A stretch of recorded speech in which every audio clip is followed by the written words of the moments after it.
देखिए, हम सन्यासी हैं, पॉलिटिकल बयान नहीं देना चाहिए, बिल्कुल सही है, एकदम सही है, हम इस सिद्धांत के हैं। लेकिन पॉलिटिकल वाले को भी तो धर्म के मामले में नहीं करना चाहिए, आगे बढ़ना चाहिए। पॉलिटिकल वाला धर्म के मामले में आगे बढ़े, आप लोग उसका समर्थन करो।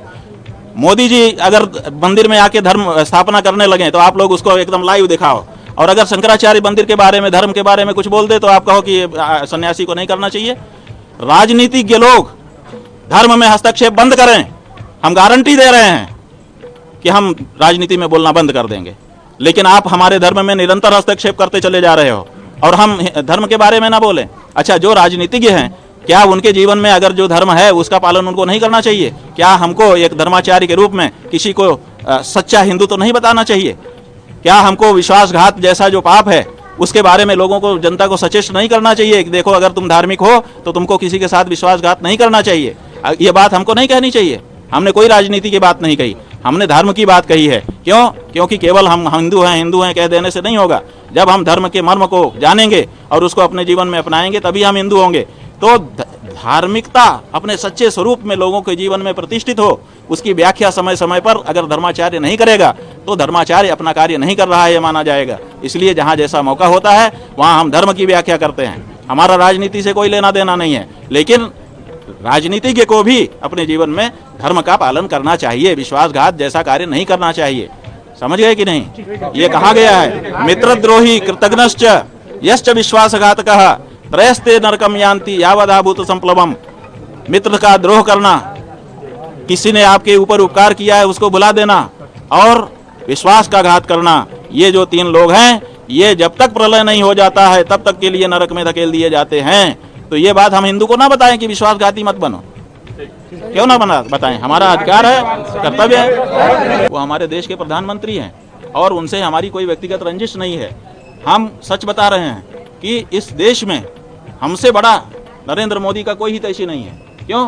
क्योंकि आप लोग उनको प्रधानमंत्री के रूप में देखते हो, नेता के रूप में देखते हो। हम ये देखते हैं कि कल को इसका भी प्राण छूटेगा, कल इसका भी शरीर छूटेगा, और जब ये यमराज के दरबार में खड़ा होगा तो ये क्या कहेगा? क्योंकि इतने पाप इसके हाथ से करवा लिए जा रहे हैं, इतनी मूर्तियां तोड़वा ली जा रही हैं, इतनी गायों की हत्या करवा ली जा रही है, ये सब करवाए जो अशास्त्रीय कार्य किए जा रहे हैं, धर्म विरुद्ध कार्य इसके हाथ से करवा लिए जा रहे हैं, उसका ये क्या जवाब देगा यमराज के दरबार में? तो हम तो उनके लोक का भी सोच रहे हैं, उनके परलोक का भी सोच रहे हैं, और इसीलिए कड़क शब्दों में, क्योंकि हमारे पास तो दूसरा कोई माध्यम नहीं है कि वो सीधे सुन ले तो हम प्रेम से कह दें, तो इसलिए हमको समय समय पर आप लोगों के माध्यम से उनके गलत कामों के लिए कड़क से कहना पड़ता है। लेकिन हमारे मन में उनके लिए मैल नहीं है, हम उनका अच्छा चाह करके वो ये बात कहते हैं। लेकिन क्या करें, आजकल तो जो सच कहे, जो आपके हित की बात कहे, वही कड़वी बात आप स्वीकार ही नहीं करना चाहते हो। आप समझते हो ये हमारा दुश्मन है, तो आप दुश्मन मान के बैठे रहो।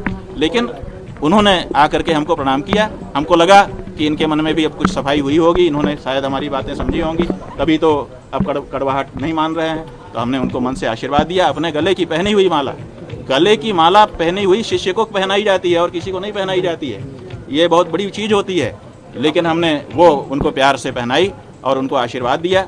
भगवान उनको और ऊंचा ओहदा दें और उनके अंदर शक्ति दें कि उनके हाथों से जो गलत काम उनके चट्टे बट्टे करवा रहे हैं वो कम से कम इस मामले में कड़क हो जाएं। जैसे हम कड़क हैं वैसे ही हम चाहते हैं कि नरेंद्र मोदी इस मामले में कड़े हो जाएंगे। भाई गलत काम हमसे मत करवाओ, करवाना चाहोगे तो हम नहीं करेंगे, इतना तो कहें। वो शिष्य हो गए आपके, भाई वो शिष्य हो जाए, वो उनसे पूछिए। नमस्कार दोस्तों, बीसीआर न्यूज में आपका स्वागत है। मैं हूं आपका होस्ट एंड दोस्त अजय शास्त्री। उम्मीद है आपको ये हमारा वीडियो अच्छा लगा होगा, तो आप इसको शेयर कीजिए और लाइक कीजिए और साथ साथ हमारे चैनल को सब्सक्राइब भी कीजिए। जी हाँ, ऐसे ही नए वीडियो के साथ फिर आपके साथ हाजिर होंगे। तब तक के लिए आपसे अलविदा लेते हैं। भारत माता की जय, वंदे मातरम। जय हिंद दोस्तों।